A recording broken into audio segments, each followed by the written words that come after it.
నమస్కారం. ఘంటారావానికి స్వాగతం. ముందుగా ప్రధానాంశాలు. మరో గంటలో 5వ రోజు అసెంబ్లీ సమావేశాలు ప్రారంభం. బడ్జెట్పై కొనసాగనున్న చర్చ. 19 పద్దులు ప్రవేశపెట్టనున్న సర్కార్. ఈ నెలాఖరులోగా 1,00,000 రుణమాఫీ. ఆగస్టులో మొత్తం ప్రక్రియ పూర్తి చేస్తామన్న సీఎం రేవంత్ రెడ్డి.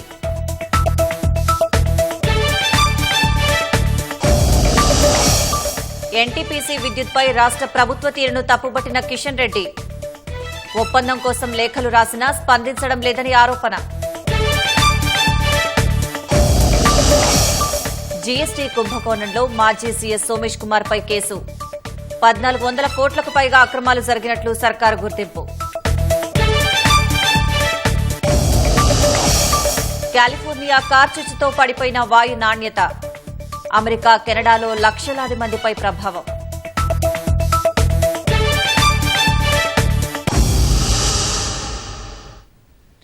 అసెంబ్లీలో బడ్జెట్ పద్దులపై చర్చ జరగనుంది. ఇవాళ కూడా ప్రశ్నోత్తరాలు రద్దు చేశారు.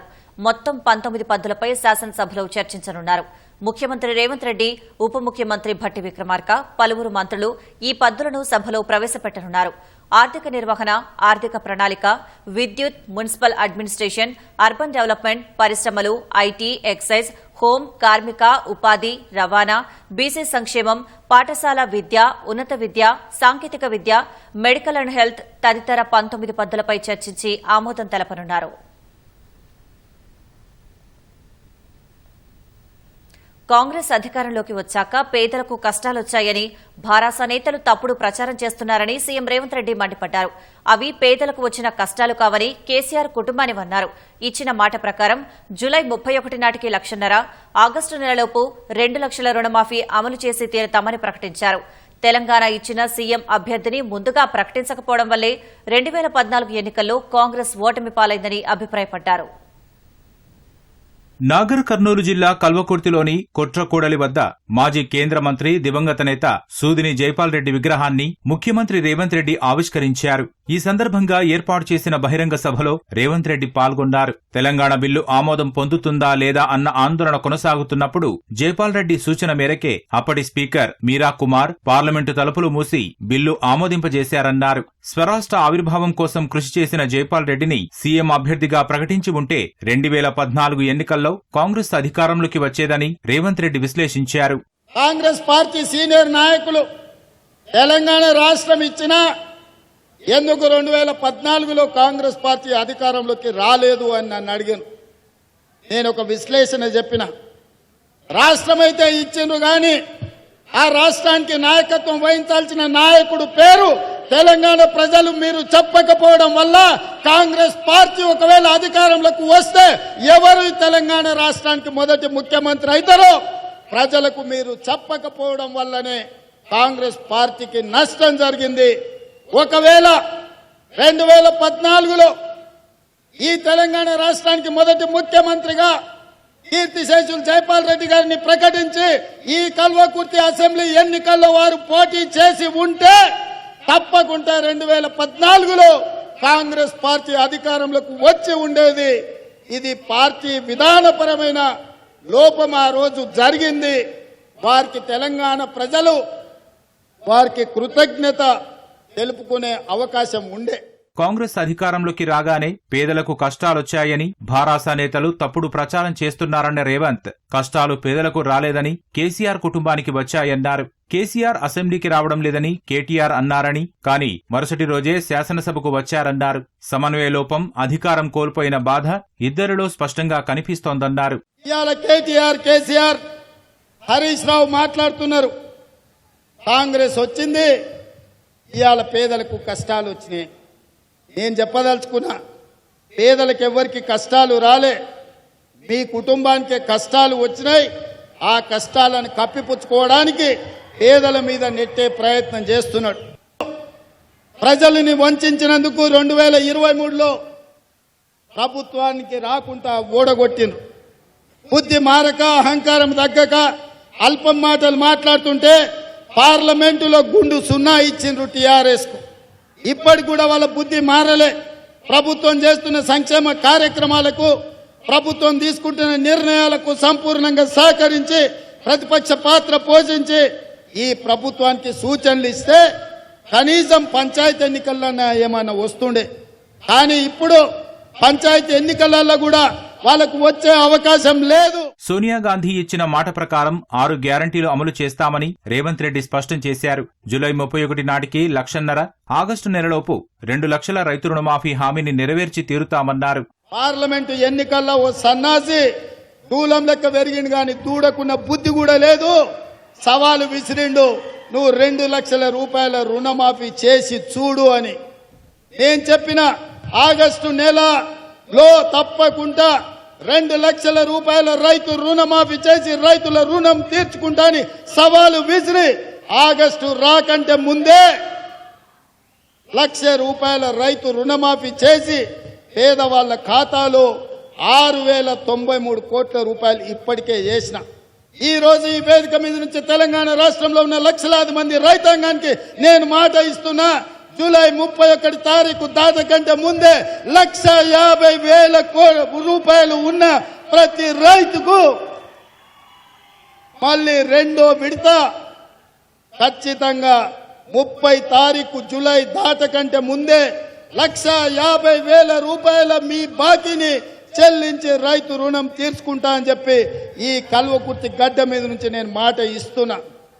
ఇదే కాదు, 2 తారీఖు నుంచి 14 తారీఖు వరకు నేను విదేశీ పర్యటనకు వెళ్తున్నా.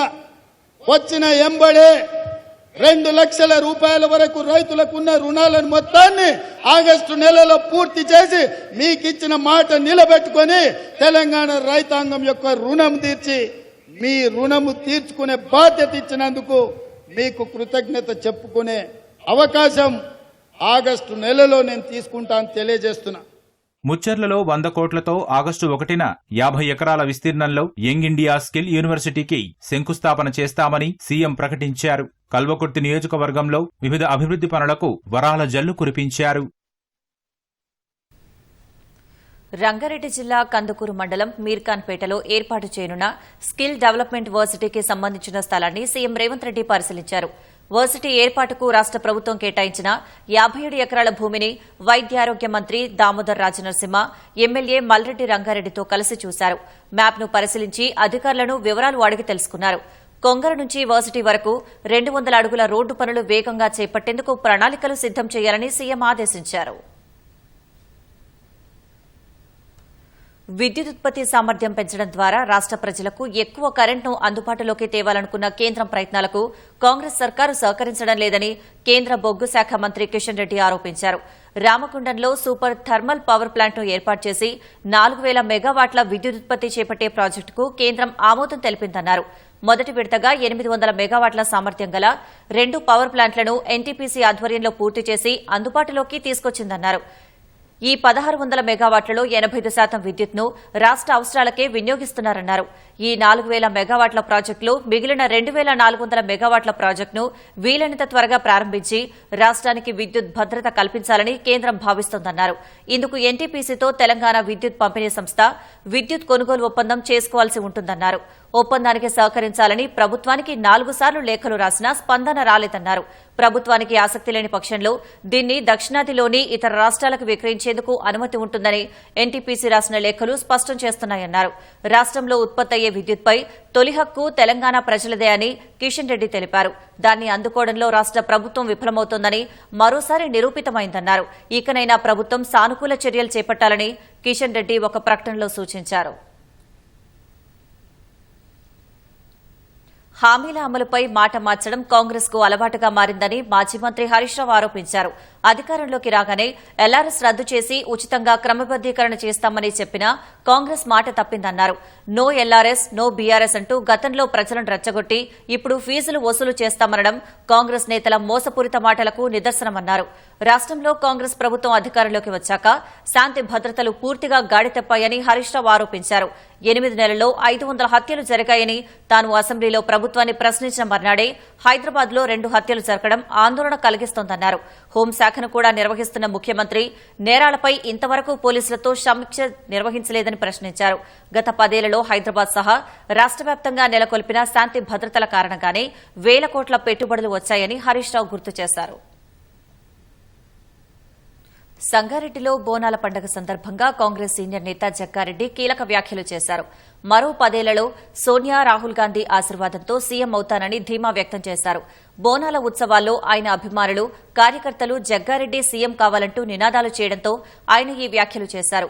ప్రస్తుతం తాను ఎమ్మెల్యే కాకపోయినా వచ్చే 15 ఏళ్లలో ఖచ్చితంగా ముఖ్యమంత్రి అవుతానన్నారు.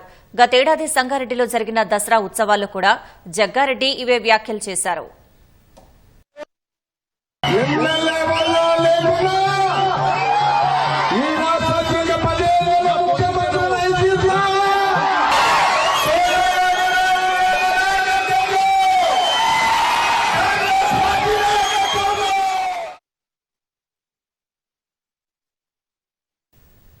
జీఎస్టీ కుంభకోణంలో ప్రభుత్వ మాజీ ప్రధాన కార్యదర్శి సోమేష్ కుమార్ పై హైదరాబాద్ సీసీఎస్ పోలీసులు కేసు నమోదు చేశారు.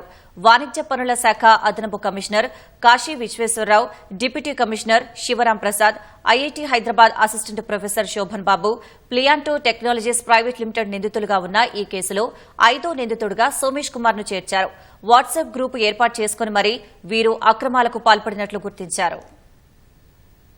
రాష్ట్రంలో భారీ జీఎస్టీ కుంభకోణం వెలుగు చూసింది. వాణిజ్య పన్నుల శాఖ జాయింట్ కమిషనర్ రవి కానూరి ఇచ్చిన ఫిర్యాదు మేరకు హైదరాబాద్ సీసీఎస్ పోలీసులు కేసు నమోదు చేశారు. ఒక్క తెలంగాణ బేవరేజెస్ కార్పొరేషన్ పన్ను ఎగవేత ద్వారానే వాణిజ్య పన్నుల శాఖకు 1000 కోట్లకు పైగా నష్టం వాటిల్లగా మరో 11 ప్రైవేటు సంస్థలు సుమారు 400 కోట్లు ఎగవేసినట్లు ప్రాథమికంగా గుర్తించినట్లు ఆ ఫిర్యాదులో పేర్కొన్నారు. ఎఫ్ఐఆర్ ప్రకారం మానవ వనరుల్ని సరఫరా చేసే Big Leap Technologies and Solutions Private Limited పన్ను చెల్లించకుండానే 25.51 కోట్ల ఇన్పుట్ ట్యాక్స్ క్రెడిట్ తీసుకుని మోసానికి పాల్పడినట్లు తేలిన నేపథ్యంలో వాణిజ్య పన్నుల శాఖ అంతర్గతంగా విచారణ జరిపింది. వాణిజ్య పన్నుల శాఖకు సాంకేతికతను అందించే సర్వీస్ ప్రొవైడర్ గా ఐఐటీ హైదరాబాద్ వ్యవహరించింది. రాష్ట్రంలో పన్ను చెల్లింపుదారులు నమోదు చేసే ఐటీ రిటర్న్ అక్రమాల్ని గుర్తించడంతో పాటు డేటాను విశ్లేషించడం సర్వీస్ ప్రొవైడర్ చేయాల్సిన పని. పన్ను చెల్లింపుదారులో ఎవరైనా అక్రమాలకు పాల్పడితే సర్వీస్ ప్రొవైడర్ రూపొందించిన స్క్రూటినీ మాడ్యూల్ గుర్తించాల్సి ఉంటుంది. కానీ బిగ్ లీప్ టెక్నాలజీస్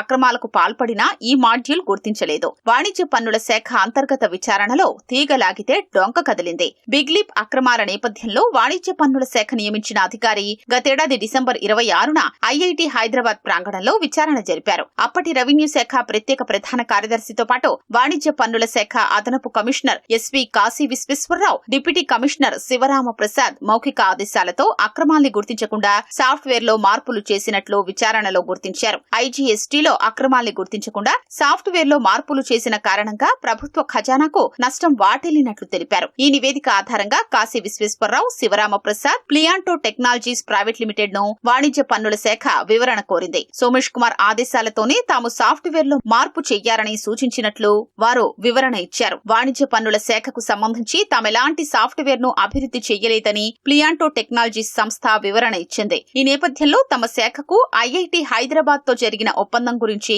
మరింత లోతుగా వివరాలు రాబట్టేందుకు జనవరి 25న స్టేట్ ఆడిట్ డిపార్ట్మెంట్ డైరెక్టర్ కు వాణిజ్య పన్నుల శాఖ ఉన్నతాధికారులు లేఖ రాశారు. పలు లోపాలు ఉన్నట్లు ఆడిట్ డిపార్ట్మెంట్ నివేదిక ఇచ్చింది. డేటా అంతా ఐఐటీ హైదరాబాద్ నియంత్రణలోనే ఉందని, డేటాలో అవసరమైనప్పుడు మార్పులు చేసేందుకు అవకాశం ఉందని వెల్లడించింది. మరోవైపు ఐఐటీ హైదరాబాద్ నిర్వహణలో ఉన్న డేటాబేస్, ఆడిట్ అప్లికేషన్ల గురించి సీడాక్ నుంచి సైతం వాణిజ్య పన్నుల శాఖ నివేదిక తెప్పించింది. ఈ నేపథ్యంలో సీడాక్, ఐఐటీ హైదరాబాద్, వాణిజ్య పన్నుల శాఖ ఉన్నతాధికారుల మధ్య జనవరి 30న ఒక సమావేశం జరిగింది. స్పెషల్ ఇనిషియేటివ్స్ పేరిట ఏర్పాటైన వాట్సాప్ గ్రూప్ నుంచి ప్రాజెక్ట్ ఇన్వెస్టిగేటర్ ప్రొఫెసర్ శోభన్ బాబుకు తరచూ ఆదేశాలు వచ్చేవని ఆ సమావేశంలో వెల్లడైంది. ఆ గ్రూప్ లో సోమేష్ కుమార్, కాశీ విశ్వేశ్వరరావు, శివరామ ప్రసాద్ సభ్యులుగా ఉన్నట్లు తేలింది. వాట్సాప్ గ్రూప్ ఏర్పాటుపై వాణిజ్య పన్నుల శాఖ కాశీ విశ్వేశ్వరరావు, శివరామ ప్రసాద్ల వివరణ కోరింది. సోమేష్ కుమార్ పర్యవేక్షణలోనే ఏర్పాటైన ఆ గ్రూపును 2022 డిసెంబర్లో నిలిపేశామని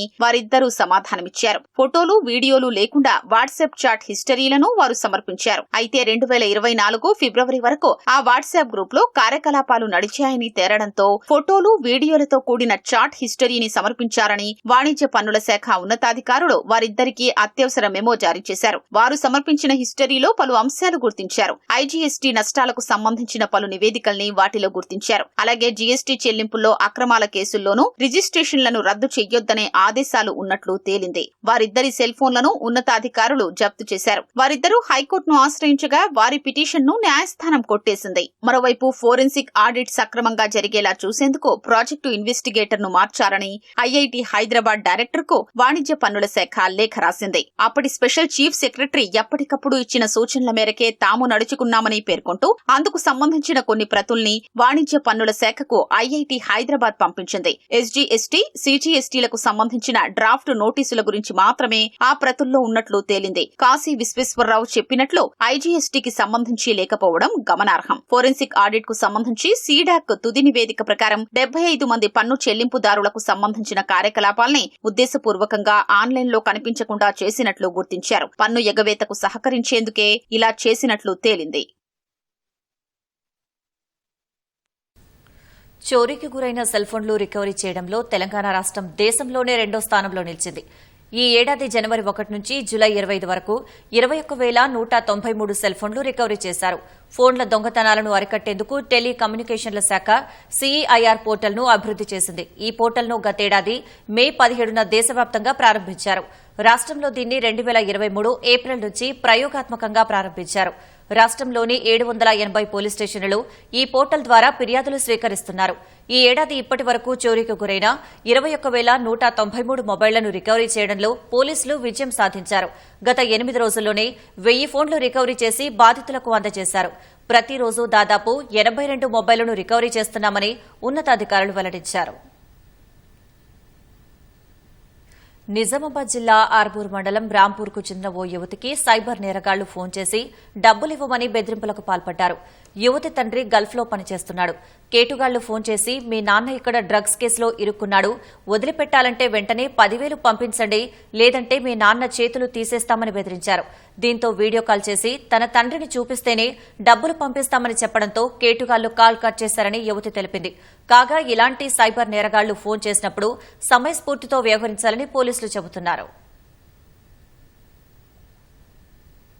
డాడీ గల్ఫ్ లో ఉంటాడు, మా డాడీ చేతులు కట్టేస్తాం అని ఇట్లా చెప్పారు. చెప్పగానే నాకు ఫుల్ భయమైంది. నేను ఫుల్ ఏడ్చి ఏం చేయాలో అర్థం అయితే లేదు నాకు. మొత్తం కాల్స్ మీద కాల్స్, మెసేజెస్ ఇట్లా అన్ని వేసిరు. మెసేజెస్ నేను చూసి అని అంటే నాకు ఏం వేయాలి, ఇప్పుడు నా దగ్గర పైసలు లేవు, 1 గంట టైం ఇరు, నేను మొత్తం జమ చేసి పంపిస్తాన్న తర్వాత కూడా వాళ్ళు ఇంటలేరు. Google Pay number, PhonePe number రెండిట్లలో ఏదో ఒకటి పెడతాం, నువ్వు పంపు ఖచ్చితంగా అనుకుంటానంటే మీ డాడీ ఇప్పుడు నువ్వు 5,000 పంపిస్తే నేను మీ డాడీని ఏం చేయ లేకుంటే చేతులు కట్టేస్తానన్న. నాకు మస్తు భయమైంది. మా ఇంటి దగ్గర ఉన్న అన్న దగ్గరికి వెళ్ళి ఇట్లా చెప్పంగానే అన్న తీసుకొని మాట్లాడిండు. అతను కన్ఫర్మ్ గా డబ్బులు పంపించాలంటే నేను వీడియో కాల్ చేస్తే ఒకసారి నాకు అతను చూపించు అని మాట్లాడిన తర్వాత మీరు ఎందుకు ఇట్లా నెగ్లెక్ట్ చేస్తున్నారు, అతను చేతులు తీసేలా అది ఇది అనుకుంటే బెదిరిసినట్టు మాట్లాడారు వాళ్ళు. నువ్వు అతను చూపిస్తే నేను మనీ పంపిస్తా, లేకపోతే లేదంటే ఫోన్ కట్ చేసుకున్న తర్వాత. ఓ వ్యక్తికి వచ్చిన మెసేజ్ ఆధారంగా ఫేక్ యాప్ను ఇన్స్టాల్ చేసుకోవడంతో అతని ఖాతాలో నుంచి 2,30,000 రూపాయలు సైబర్ నేరగాళ్లు కొట్టేశారు. ఈ ఘటన మహబూబాబాద్ జిల్లా గంగారం మండలం పెద్ద ఎల్లాపురంలో చోటు చేసుకుంది. శ్రీధర్ ఫోన్కు ఇండియన్ స్మార్ట్ యాప్ అప్డేట్ చేసుకోవాలని మెసేజ్ రావడంతో ఓ ఫేక్ యాప్ను ఇన్స్టాల్ చేశాడు. అనంతరం ఓ గుర్తు తెలియని వ్యక్తి ఫోన్ చేసి మీకు లోన్ ఇస్తామని మీ ఫోన్ నెంబర్కు వచ్చిన ఓటీపీ చెప్పమనడంతో వెంటనే కాల్ తిరస్కరించారని బాధితుడు తెలిపాడు. కాల్ వచ్చిన 4 గంటల తర్వాత తన ఖాతా నుంచి నగదు కట్ అయినట్టు మెసేజ్ వచ్చిందని బాధితుడు వాపోయాడు. వెంటనే సైబర్ క్రైమ్ కు ఫిర్యాదు చేశారని తెలిపాడు. నా అకౌంట్ నుంచి వెళ్ళి 2,30,000 విత్డ్రాల్ అయినాయి. ఇది ఇండియన్ బ్యాంక్ సంబంధించిన యాప్, విండోస్ యాప్ ద్వారా వాడ మై ఆధార్తో లింక్ అయ్యి అలా బెనిఫిషియరీ యాడ్ చేసుకుని ఎట్ ఏ టైం ఒకేసారి 2,30,000 విత్డ్రాల్ చేయడం జరిగింది. నాకు కట్ కాగానే తెలియగానే ఎమ్మటే సైబర్ 1930కు కాల్ చేశాను. హైదరాబాద్లో బొగ్గులకుంటలోని తెలంగాణ సారస్వత పరిషత్తులో బోనాల పండుగ వేడుకలు కన్నుల పండుగగా జరిగాయి. జై జవాన్ జై కిసాన్ జై కలకర్ ఆర్గనైజేషన్ ఆధ్వర్యంలో బోనాలు గురు పౌర్ణమి వేడుకలు నిర్వహించారు. 12 గంటల పాటు నిరంతరాయంగా చిన్నారులు ప్రదర్శించిన నాట్య ప్రదర్శనలు ఆకట్టుకున్నాయి. జగిత్యాల జిల్లా మెట్పల్లిలోని అక్షర పాఠశాల ఆధ్వర్యంలో నిర్వహించిన బోనాల వేడుకల్లో చిన్నారులు వివిధ వేషధారణతో పాల్గొన్నారు. కొత్త బస్టాండ్ నుంచి పాత బస్టాండ్, బస్ డిపో మీదుగా జాతీయ రహదారిపై బోనాల ర్యాలీ తీశారు.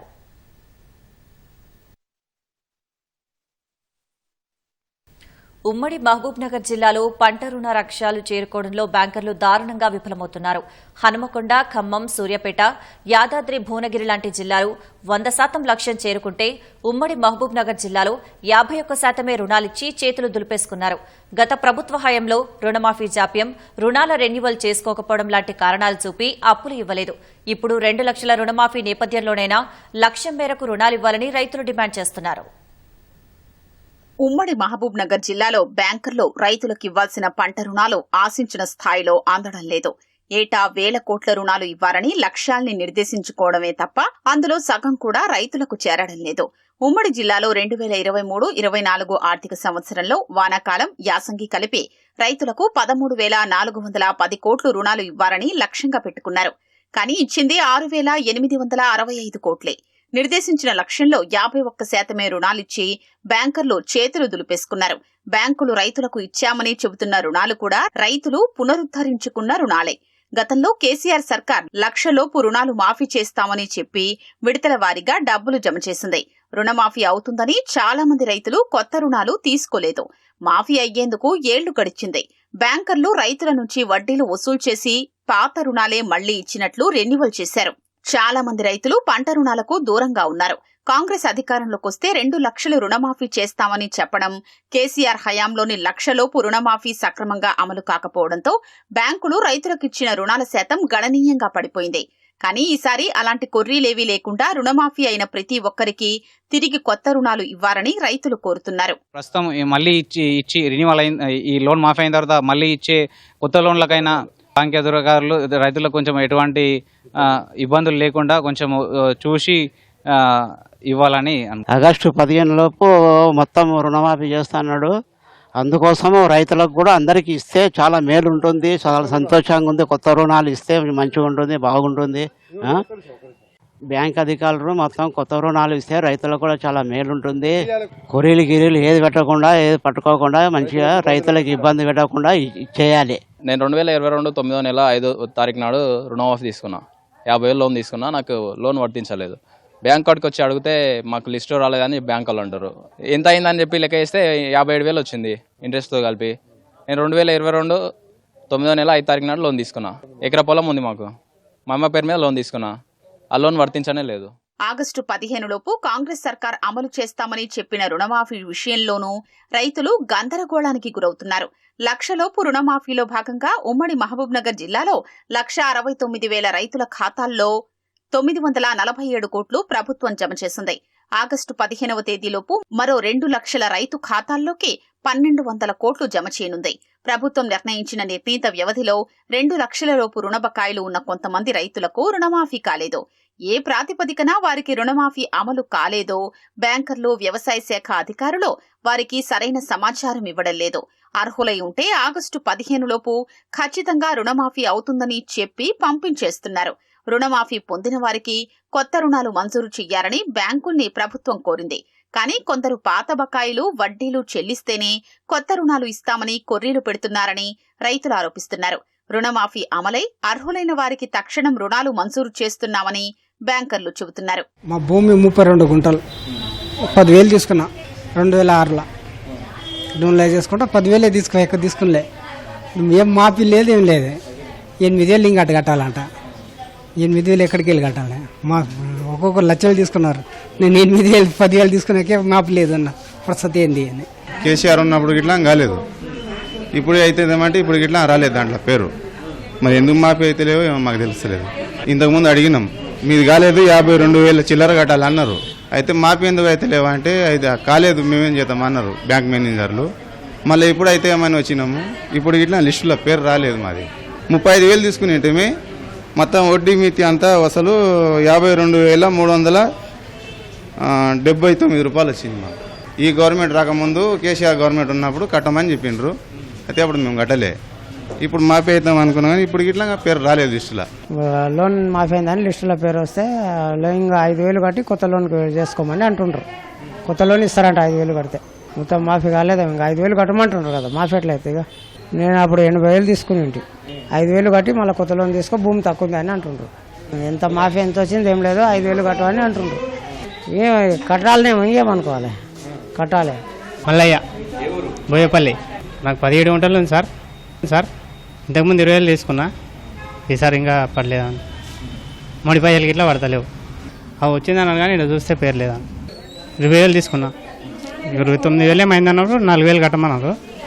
కడతామని వస్తే ఇప్పుడు నీ పేరు రాలేదంటే బయటకు వచ్చి. కొత్త రుణాలంటే ఉన్న భూమి ప్రకారం వాళ్ళకి ఇంతకుముందు ఒక 2 ఎకరాలు ఉండి ₹1,00,000 లోపు ఉన్న వాళ్ళకి మళ్ళీ సేమ్ అదే ఏదైతే క్రాప్ మనకున్న గవర్నమెంట్ యథాతథ విధంగా వాళ్ళకి లోన్ ఇవ్వడం జరుగుతున్నది. వచ్చిన వెంటనే వాళ్ళకి పహాని సబ్మిట్ చేసిన వెంటనే ఆర్ఓఆర్ కానీ ఏదైనా సబ్మిట్ భూమి రికార్డ్ సబ్మిట్ చేసిన వెంటనే వాళ్ళకి జమ చేయడం, వాళ్ళ జమ ఖాతాలో జమ చేయడం జరుగుతుంది. ఉమ్మడి జిల్లాలో ఈ వానాకాలంలో 4,80,000 మంది రైతులకు 9,000 కోట్లు, యాసంగిలో 2,81,000 రైతులకు 6,000 కోట్లు, మొత్తంగా 2 సీజన్లలో 15,000 కోట్లు పంట రుణాలుగా అందించారని బ్యాంకర్లు లక్ష్యంగా పెట్టుకున్నారు. 2 లక్షల రుణమాఫీ అమలవుతున్న నేపథ్యంలో ఈసారైనా పంట రుణ లక్ష్యాలు నెరవేరుతాయా వేచి చూడాల్సిందే. జర్మనీలో దీర్ఘశ్రేణి హైపర్సోనిక్ క్షిపణులను మోహరించాలన్న అమెరికా ప్రణాళికలకు తగిన బదులిచ్చేందుకు తాము కూడా సరికొత్త ఆయుధాలను దించుతామని రష్యా అధ్యక్షుడు వ్లాదిమిర్ పుతిన్ హెచ్చరించారు. ఆదివారం సెయింట్ పీటర్స్బర్గ్లో జరిగిన నౌకాదళ విన్యాసాల సందర్భంగా ఆయన మాట్లాడారు. మధ్యశ్రేణి, స్వల్ప శ్రేణి ఆయుధాల వినియోగంపై ఇదివరకు విధించుకున్న మారటోరియం నుంచి బయటకొస్తామని తెలిపారు. దీనికి తగిన ఆయుధాలను అభివృద్ది చేసే అంశం తుది దశలో ఉందన్నారు. తమ నౌకాదళం బలగాలను పెంచుకుంటామని పుతిన్ స్పష్టం చేశారు.